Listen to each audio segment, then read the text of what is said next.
as soon as we finish that, then that will be moved in, we can.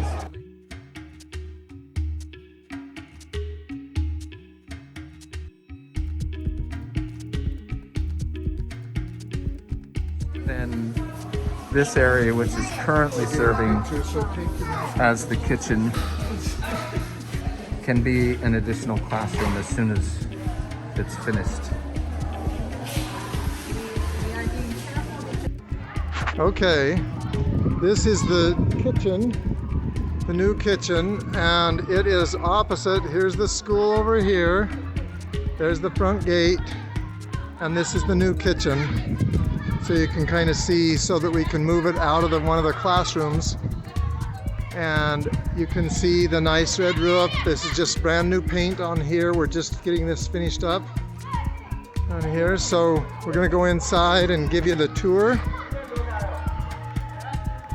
So this is the front door. Are you painting? Oh, good.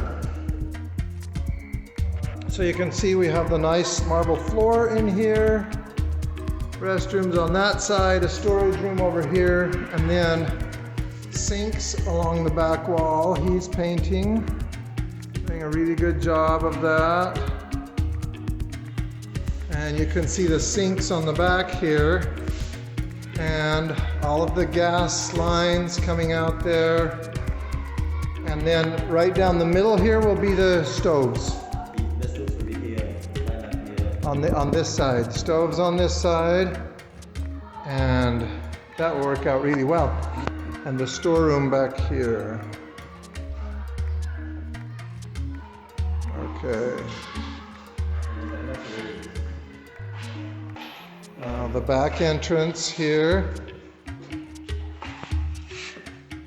Oh, with the porch on it.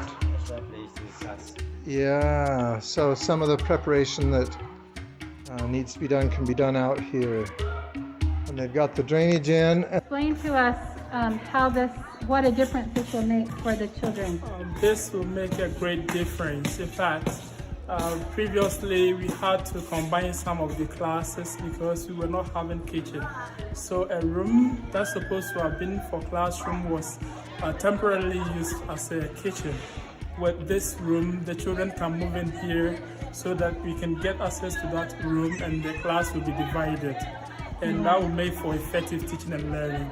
Wonderful. Yeah.